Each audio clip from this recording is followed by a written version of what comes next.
Na última sexta-feira, a Andressa Urach, que é uma personalidade da mídia, né, e foi uma obreira da Igreja Universal, ela publicou o seguinte texto no Instagram dela. Eu quero ler para vocês aqui, depois a gente vai pensar um pouquinho sobre esse assunto, né? Então diz a Andressa: depois de 6 anos de lavagem cerebral, onde me fizeram acreditar que eu tinha que dar meu tudo para Deus, me levaram praticamente tudo que eu tinha. Foi mais de R$ 1,5 milhão que doei nesses últimos anos para a instituição, fora o meu amor e tempo que dediquei, como todos sabem, e agora que não tenho mais dinheiro para dar, ainda fui demitido da Record. Daí ela põe uns aplausos aqui, né, umas mãozinhas aplaudindo. Parabéns, Igreja Universal, por levar a minha alma ao inferno. Deus aplausos, parabéns e aplausos. Então vocês já sabem, né? Eu já contei essa história aqui anteriormente, que a Andressa Urach passou a criticar a hipocrisia dos evangélicos e, em particular, imagino também, dos fiéis da Igreja Universal, e agora ela vai lá e repete essa crítica, né, e revela que ela passou por aquilo que ela chama de uma lavagem cerebral, que ela doou tudo que ela tinha para a igreja, se lascou, né, tem R$ 1,5 milhão que ela diz ter doado para a igreja e que agora perdeu tudo, inclusive o trabalho dela na Record. E daí o que acontece? Essa história dela de lavagem cerebral, né, envolvendo a Igreja Universal, envolvendo essas vertentes neopentecostais evangélicas, são histórias que a gente conhece, a gente já ouviu, né? Inclusive tem pastores aqui na internet, né? Ou ex-pastores, vamos botar aqui a observação entre parênteses aqui, ex-pastores que revelam técnicas de lavagem cerebral, basicamente isso, né? Você tem aqui hipnólogos também que revelam técnicas de hipnose que são utilizadas em cultos, que são utilizadas por líderes de seitas, por líderes desses grupos fanatizados. Então, de fato, a revelação dela não se torna bombástica nesse sentido que nós sabemos como isso se dá, né, como isso procede. As técnicas retóricas e psicológicas que eles adotam, utilizam para forçar os fiéis a doarem o seu dinheiro, né? E isso me recordou, na verdade, uma história que eu li em 2018. Eu vou pôr para vocês aqui o link de uma reportagem da BBC de 2018, a reportagem. E a manchete é: Gaúcha vence na justiça batalha para recuperar bens doados à Igreja Universal. Daí, citando a gaúcha, né, citando a mulher que processou a Igreja Universal, ela diz lavagem cerebral. E ela conta a história da Carla Dalvit, e ela conta assim uma história que para mim é uma história de terror, na verdade, né? Uma pessoa que está passando por uma crise pessoal em relação ao trabalho, em relação ao negócio dela, que entra na igreja buscando a prosperidade, a gente vai entrar um pouquinho mais nesse aspecto depois, entra na igreja buscando uma salvação, uma saída, uma resposta, e no interior da igreja ela se depara com uma máquina de extrair dinheiro dos fiéis. E é isso que ela relata, na verdade, né? Vou ler um trechinho aqui da reportagem, no qual ela conta isso aqui. A Carla Dalvit diz o seguinte aqui: que ela dava o dízimo, né, os 10% do que ela ganhava, mas, segundo ela, eles, na Igreja Universal, diziam que você tinha que dar 10% de tudo que você ganhava, e que tudo que você desse ia receber de volta. O problema é que tinha um evento especial, a Fogueira Santa, onde as pessoas iam e doavam casa, carro. E eu não sei o que me deu. Eu estava desesperada. E daí ela falou que entregaria as posses para a igreja. Depois disso eu fiquei na dúvida, pensei em desistir. Mas eles sempre falavam que tinha uma maldição para quem prometeu e não doou, que a pessoa ia ser amaldiçoada. E eu fiquei pensando na maldição, com medo da maldição. E ela fez o seguinte: ela doou o carro dela, ela vendeu o carro dela por um preço abaixo do mercado, porque tinha prestações para pagar ainda, deu dinheiro do carro, daí ela deu um colchão, isso para a Igreja Universal, né? Deu um colchão, um computador, 2 aparelhos de ar-condicionado que vendia em sua loja, joias, um fax, uma impressora e móveis de cozinha que sua mãe tinha acabado de comprar. E ela doou isso escondido.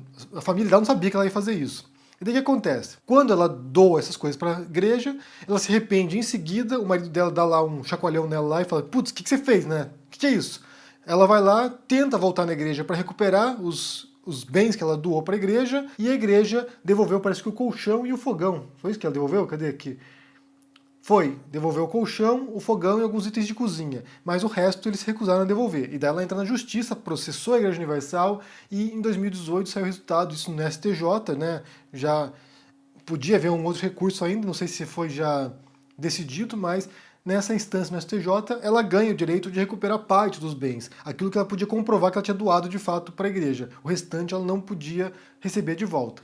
E daí a Igreja Universal, ela respondeu, né, no caso na reportagem aqui, ela respondeu que nenhuma igreja ou instituição assistencialista que depende de doações voluntárias poderia existir se a lei não a protegesse de supostos doadores arrependidos.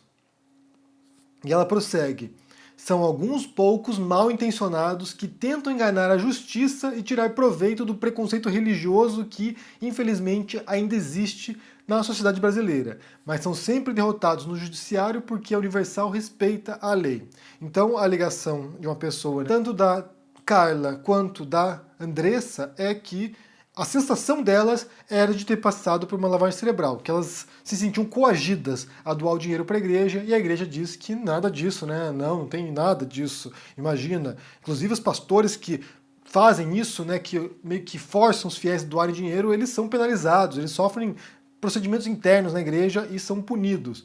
Bem, então vamos entrar na história da teologia da prosperidade, né? O que é isso e como isso opera? Se a gente for pensar na maior parte das religiões, ou em grande parte pelo menos, né? Não sei se na maior parte, mas uma boa parte das religiões, a função delas, entre várias funções, né? Funções sociais, funções coletivas, funções grupais, de integração social, mas uma das funções delas é de fornecer respostas para a nossa existência.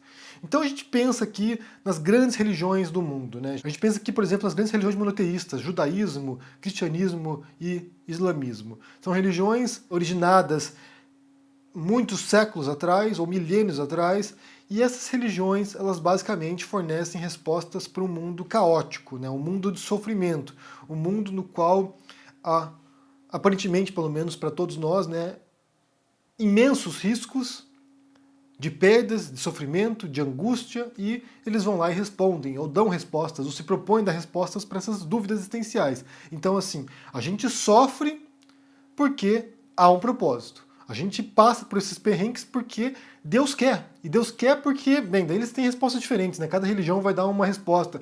Em algumas religiões a resposta é um mistério. Deus quer e a gente não sabe as vontades de Deus porque a lógica de Deus não é a lógica humana. Então a gente não tem como saber o que Deus quer, mas Deus quer. É assim que ele quer te tratar, como alguém que merece sofrer, né? Basta pensar, por exemplo, na história de Adão e Eva, que é uma história que basicamente justifica o sofrimento, que é uma história na qual você tem um casal no paraíso, Adão e Eva, a Eva come do fruto do conhecimento, oferece o fruto do conhecimento para o homem come, Deus fica putíssimo e joga os dois para fora. Então eles estavam no paraíso, onde não havia morte, sofrimento, e eles são jogados para o mundo no qual há sofrimento. Então a explicação que existe no judaísmo, pelo menos, e depois de ser adotado no cristianismo, é que o sofrimento existe porque nós somos pecadores. O pecado original nos lançou para o sofrimento. A gente sofre porque a gente cometeu uma cagada em algum momento. Então é isso. E quando Jesus vem com a mensagem dele, também tem esse fator, né? Também tem esse aspecto. Ele vem no mundo no qual as pessoas são afligidas pelas mais inúmeras doenças. Em boa parte dos evangelhos é Jesus curando as pessoas das suas enfermidades. Então você tem um mundo repleto de dor e sofrimento, repleto de pessoas suplicando por ajuda, e Jesus vem dizer o seguinte: olha só, eu estou aliviando aqui a sua dor física, eu vim aqui para curar vocês, mas a cura principal é espiritual, é depois da morte. Esse mundo é de sofrimento, esse mundo é de miséria, mas depois da morte, se você acreditar no Deus de amor, se você seguir os verdadeiros preceitos de Deus, que é amar o próximo como a ti mesmo e amar Deus acima de todas as coisas, você tem a promessa do reino de Deus. Então, assim, a vida é uma merda. É isso. Esse é o mundo no qual a gente vive. Não tem solução para isso. O mundo é sofrimento. Mas, quem sabe, a gente pode ter um mundo melhor depois da morte. E aí você tem que cumprir os preceitos evangélicos, né? Os preceitos das religiões em geral. As religiões prometem uma vida após a morte melhor, ou uma reencarnação na qual você vai expurgar certos erros que você cometeu, você pode voltar melhor e vai evoluindo até um ponto que você não precisa mais se reencarnar. Ou seja, são diferentes promessas pro além. Promessas para depois da morte. E daí você tem as mais distintas vertentes religiosas cristãs que surgem nessa mensagem. Tanto que quando Nietzsche critica o cristianismo, no livro dele O Anticristo, ele basicamente fala isso, que o cristianismo é uma religião de negação da vida. Você nega a vida, você sacrifica os seus prazeres terrenos, você sacrifica suas conquistas terrenas, você se nega a si próprio e nega os outros para obter recompensas além, no pós-morte. No século XX, por volta dos anos 50, 60, surge uma vertente religiosa que chamaram de teologia da prosperidade, que basicamente é a promessa seguinte: você não precisa esperar para depois da morte para ser recompensado.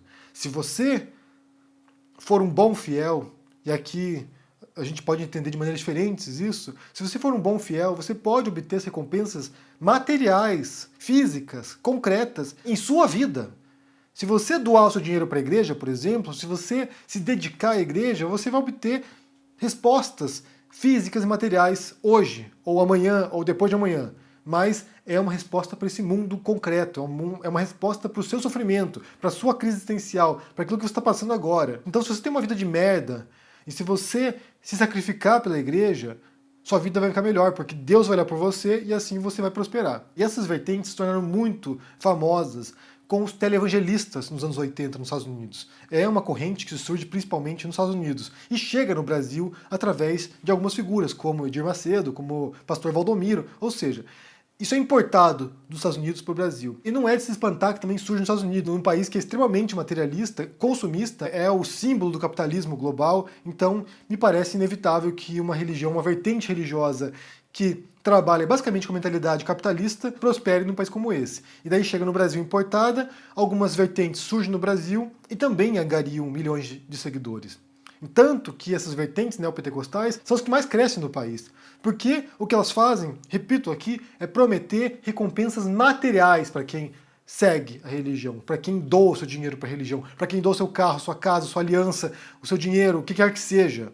São promessas de retribuição. Você dá e você recebe de volta. É você dá e recebe mais do que você doou. Então, quando você tem figuras como a Urach, ou por exemplo a Carla Dalvid, que conta sua história para a BBC e processa a Igreja Universal, o que elas estão relatando é um padrão, na verdade, de pessoas que vão lá e pensam que nessa religião elas vão obter as respostas para suas crises financeiras, para suas crises materiais. Que esse é o caminho para que elas saiam do fundo do poço e não tenham que esperar o reino dos céus depois, no pós-morte. Que possam obter algum tipo de conquista hoje. E é claro que esse tipo de promessa, né, esse tipo de acordo feito entre o pastor, ou a igreja e o fiel, desperta a ganância das pessoas. Porque elas querem a solução. E a solução não passa por se reorganizar, por exemplo, ou tentar se reorganizar financeiramente, ou tentar encontrar outro trabalho, ou tentar solucionar com a sua família o problema, ou tentar, sabe, buscar um auxílio contra as drogas, contra o vício das drogas ou do alcoolismo. Não, isso passa por uma resposta divina. Você transfere a responsabilidade de si para Deus ou para o pastor. Quem vai te responder não é você atuando no seu ambiente. É alguém, né, uma entidade transcendental que vai interceder por você e te libertar. Então, uma resposta basicamente escapista da realidade, né? É uma fuga da realidade. E como eu disse aqui, vale mencionar também que a gente sabe que pastores são treinados, né? São treinados para que manipulem as pessoas. Tem um vídeo bem famoso de um pastor aqui ensinando como ele faz, como é que ele usa a Bíblia, como é que ele usa um versículo bíblico para que o fiel, ouvindo aquilo ali, se sinta impelido, quase obrigado, constrangido se ele não for doar o dinheiro dele. E aqui tem um fator social tremendo, né? Porque assim, se você vê uma pessoa do seu lado no banco indo doar R$1.000, você vai se sentir menor. Se o cara doa R$1.000, eu também posso doar R$1.000. Ou mais, até R$2.000.